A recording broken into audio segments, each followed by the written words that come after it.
Hyderabad central యూనివర్సిటీలో ఈరోజు 400 ఎకరాలను రేవంత్ రెడ్డి ప్రభుత్వము అమ్మడానికి కానీ డబ్బున్నోళ్లకు దారదత్తం చేయడానికి 400 ఎకరాలను ఈరోజు నీలమట్టం చేస్తుంది. దానిలో ఈరోజు మొన్న కేటీఆర్ ప్రెస్ మీట్ పెట్టి ఒకటి చెప్పిండు. ఈరోజు ఈటల రాజేందర్ కూడా ప్రెస్ మీట్ పెట్టి ఒకటి చెప్తుండు. ఏం చెప్తుండు? హైకోర్టు నుంచి కానీ సుప్రీంకోర్టు నుంచి కానీ ఒకటే తీర్పున్నది. అందులో దీన్ని ఆపాలని చెప్పి ఉన్నది. దీన్ని పట్టించుకోకుండా రేవంత్ రెడ్డి ప్రభుత్వము ఈరోజు నీలమట్టం చేస్తుంది. ఈరోజు ఇంకోటి కూడా చెప్పిండు. నేను చిన్న ఎగ్జాంపుల్ చెప్తున్నా. నీలమట్టం చేస్తుంది. ఈటల రాజేందర్ ఒకటి స్పష్టంగా చెప్పిండు.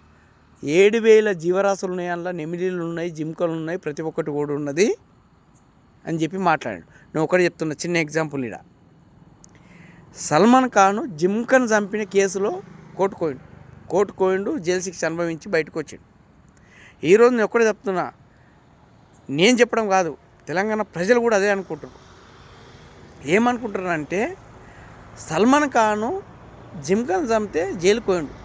రేవంత్ రెడ్డి ప్రభుత్వము ఈరోజు ఈటల రాజేందర్ కానీ కేటీఆర్ కానీ అందులో జింకలు ఉన్నాయి, నెమిలీలు ఉన్నాయి, అవి ఎక్కడ పోవాలి, వాటిని చంపి పాత రేసే రేవంత్ రెడ్డి ప్రభుత్వము భూమిని ఉన్నోనికి దారదత్తం చేస్తుందని వాళ్ళు చెప్పి మాట్లాడుతారు.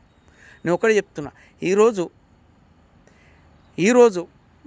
రేవంత్ రెడ్డి కానీ ఈటల రాజేందర్ కానీ మాట్లాడుతుంది ఏంటంటే అందులో ఉన్న జీవరాశులు మొత్తం చంపి చదును చేసి భూదారదత్తం చేస్తుండు రేవంత్ రెడ్డి అని మాట్లాడుతున్నాను. నేను దీని మీద స్పష్టంగా చెప్తున్నా, హైకోర్టుకు కానీ సుప్రీంకోర్టుకు కానీ దీని మీద యాక్షన్ తీసుకోవాలి. ఇన్ని జీవరాశులను చంపుతుంటే కోర్టులు ఏం చేస్తున్నాయి, హైకోర్టు ఏం చేస్తుంది, సుప్రీంకోర్టు ఏం చేస్తుంది, లా అండ్ ఆర్డర్ ఏం చేస్తుంది, లా ఏం చేస్తుంది, దీని మీద యాక్షన్ తీసుకోవాలి. వీటిని చంపిన వాళ్ళు ప్రభుత్వం సీఎం అయినా పిఎం అయినా తీసుకుపోయి బొక్కలు నూకాలి, ఇమ్మీడియట్లీ యాక్షన్ తీసుకోవాలి, నోటీసులు ఇవ్వండి. ఎట్లా చంపుతారు? ఒక సల్మాన్ ఖాన్ ఒక జింకను చంపితేనే కేసు చేసి 10 ఏళ్ళు జైలు శిక్ష చేసారు.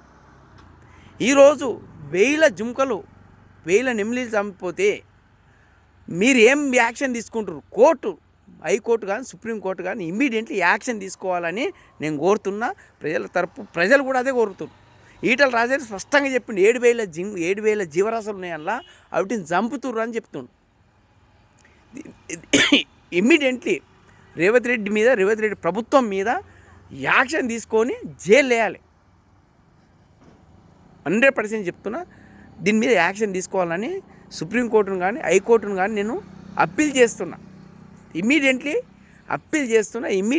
రియాక్షన్ ఉండాలి. లేకపోతే దీనికి అర్థం లేదు. ఇక ఎందుకంటే చిన్న ఎగ్జాంపుల్ కూడా చెప్పిన, ఒక చిన్న జింకను చంపితేనే సల్మాన్ ఖాన్ 10 ఏళ్ళు జైలుకు పంపించాడు.